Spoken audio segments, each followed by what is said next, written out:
I never liked school. It was supposed to be a privilege. I was supposed to be grateful that my parents could afford to send me to school. I wanted to be grateful, if only to please them.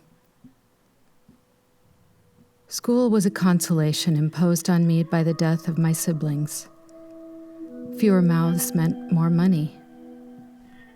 My education would be the silver lining to our family tragedy. My parents found so much solace in that thought.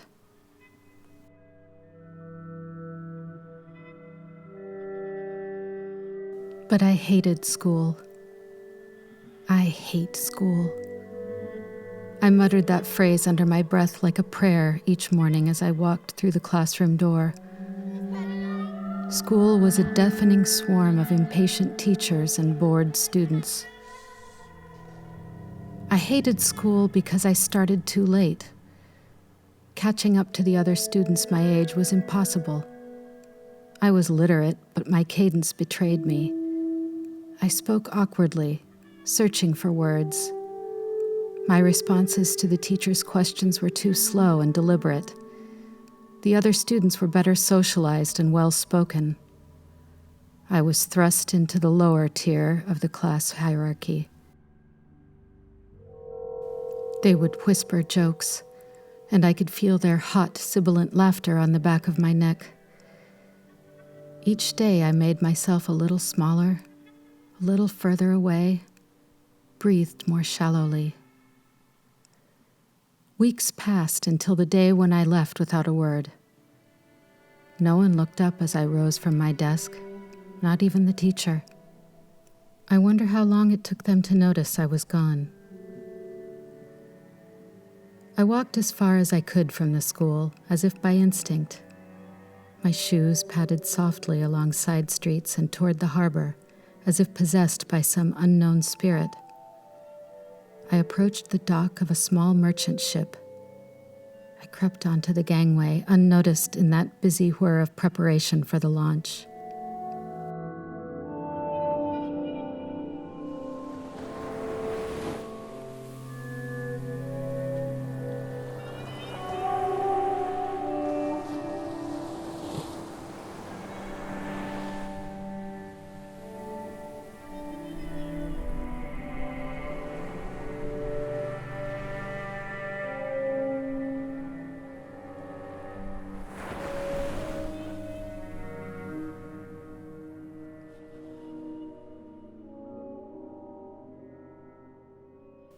The crew discovered me hiding below a deck a few hours after leaving port. The surprise on their faces turned to annoyance, and for some, amusement.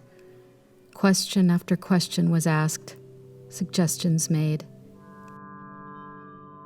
They gave me odd jobs to do around the ship and peddled unsolicited advice. I listened to the stale jokes and stories that their shipmates could no longer stomach. I gave them the gift of a fresh audience.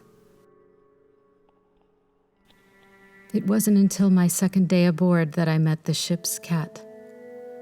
Bored and mulling around the lower deck, I was startled by a soft chirp. I turned and saw her stretch into a graceful arch. She regarded me calmly, sniffing the air. I wondered if she was also a stowaway. But she wasn't. Her presence on the ship was intentional. She belonged here far more than I did. She demonstrated her utility by dropping dead rats at my feet. It felt distinctly like bragging. She began spending more time with me. I was smaller, calmer, quieter than the sailors. We provided each other with refuge. She sat by my side each night as I learned to read the stars: Ursa Major, Pleiades, Orion. All these star clusters had names, but the cat did not. I dared not name her myself. The very idea of naming her felt like a violation. To name something is to claim ownership, and she belonged only to herself.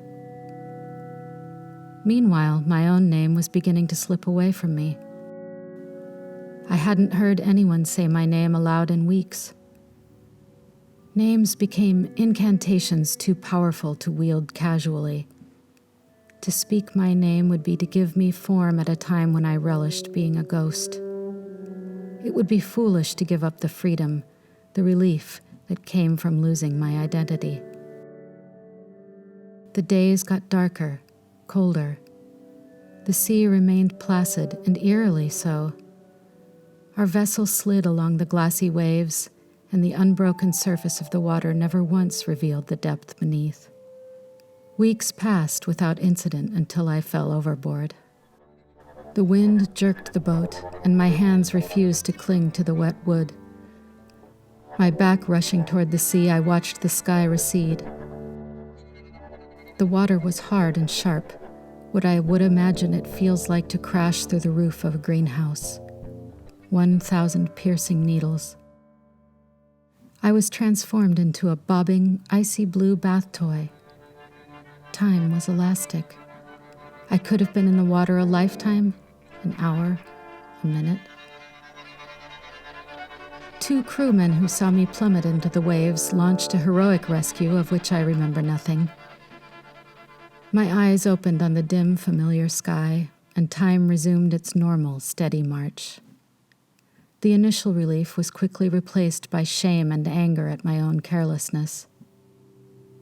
I was ill for several days after my fall.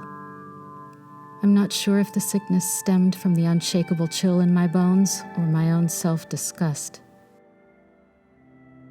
But the cat stayed with me each night. She was my witness. We were travelers together.